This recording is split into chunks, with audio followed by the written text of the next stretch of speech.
I recently had to write a few short essays about myself for my college counseling office.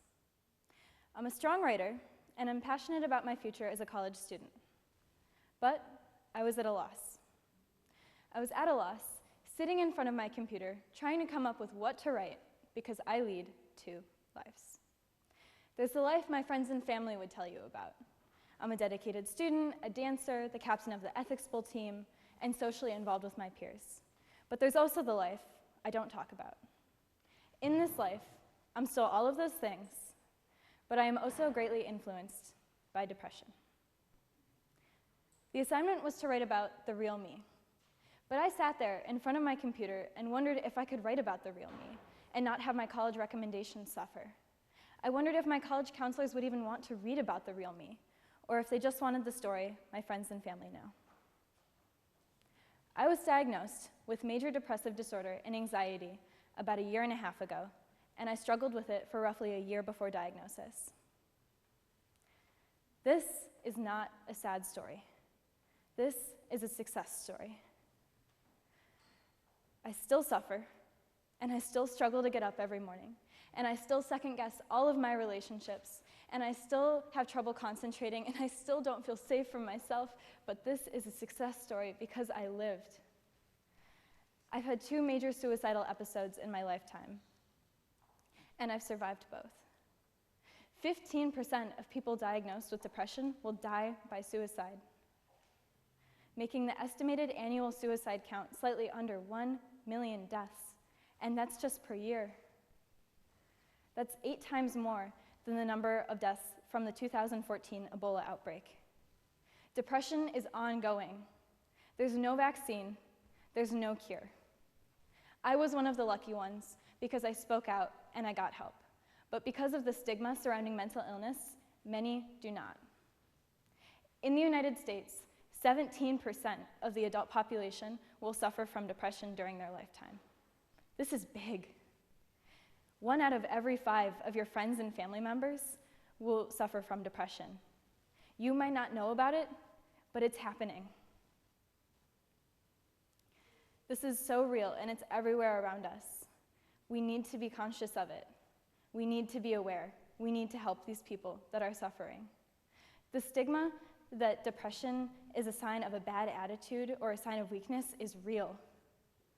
Would you rather tell your partner, your friend, your parent, your child that you broke your arm or that you have depression? On top of that, only 14% of countries have a suicide prevention plan, despite the fact that depression is a proven epidemic. We as a global community need to address that we have a problem if we want to find a solution. I don't have the solution to breaking down the stigma, but I do need to stress how important it is not to give up on people struggling with depression. The illness holds a veil over your eyes so that you constantly feel like you're on the verge of being abandoned.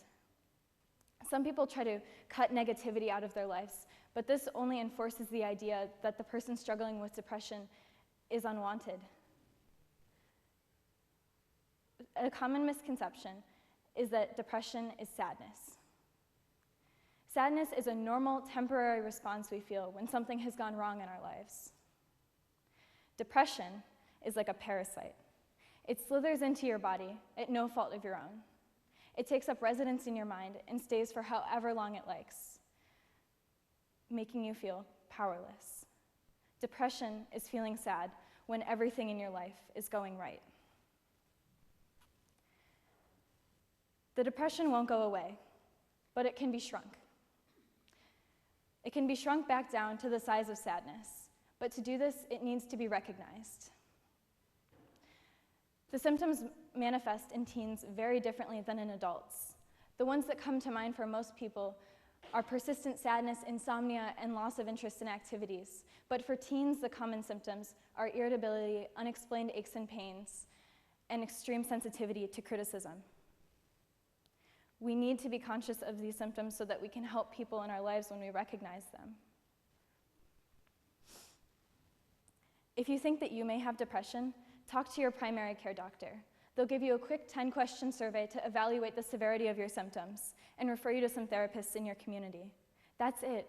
It's a 10-minute conversation that could save your life. If you think that somebody you know is struggling from depression, engage with them, enforcing the idea and the notion that they have their positive impact on your day-to-day life, and make sure that they recognize that. Validate their feelings.